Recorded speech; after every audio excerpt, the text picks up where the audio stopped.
এখানে কেউ বলতে পারবে না যে শুধু আমার পরিবারটাকেই প্রাধান্য দেওয়া হচ্ছে না। সো এখন দেখা যাচ্ছে যে আপনারা নিশ্চয়ই আমাদের গল্প, তারপরে সম্পর্কের গল্প, দেনা পাওনা ডেফিনেটলি পজিটিভভাবে দেখছি, কারণ এটা তো আমাদের রুট, আমাদের শিকড়। আমাদের ছবির ক্ষেত্রেও একটা পরিবর্তন দেখা যাচ্ছে, আমূল পরিবর্তন দেখা যাচ্ছে। আপনারা যারা ছবি দেখছেন এখন সবাই আমরা হলে যাচ্ছি।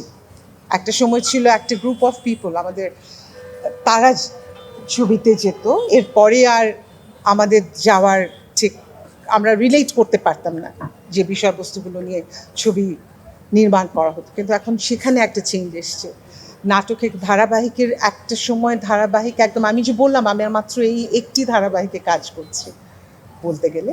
সো এখন দেখা যাচ্ছে যে আপনারা নিশ্চয়ই আমাদের গল্প, তারপরে সম্পর্কের গল্প, দেনা পাওনা, এই কাজগুলো সম্পর্কে আপনারা সবাই অ্যাওয়্যার, এবং এগুলো কিন্তু সব পরিবার কেন্দ্রিক গল্প, এবং আমাদের এই শহর, এই পরিবার, এটাও পরিবার কেন্দ্রিক গল্প।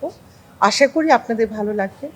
এবং এ ধরনের গল্পতে হয় কি, প্রত্যেক বয়স, সবাই, প্রত্যেক সমাজের প্রত্যেকটা লেভেলের মানুষ রিলেট করতে পারে, কারণ অনেকে মিলে আমরা কাজটা করি। তো এখানে তো সবাইয়ের এক ধরনের প্রাধান্য থাকে। এখানে কেউ বলতে পারবে না যে শুধু আমার পরিবারটাকেই প্রাধান্য দেওয়া হচ্ছে না। আমার পরিবারটা যেমন প্রাধান্য পাচ্ছে, আমার পরিবারের শামিমার আছে, পাপিয়া পা আরেকটা, তানিয়া বৃষ্টির পরিবারের আছে, বর্দা মিঠু। সো প্রত্যেকটা পরিবারকে প্রাধান্য দেওয়া হলে প্রত্যেকটা পরিবারের কিছু বিশেষত্ব আছে যেগুলো আমরা আমাদের ব্যক্তিগত জীবনেও কোনো না কোনোভাবে রিলেট করতে পারি। সো এই ভালো লাগে জায়গাটা তো ডেফিনেটলি অ্যাপ্রিসিয়েট করা। দেশে দেশে সবার সাথে দ্য নিউজ।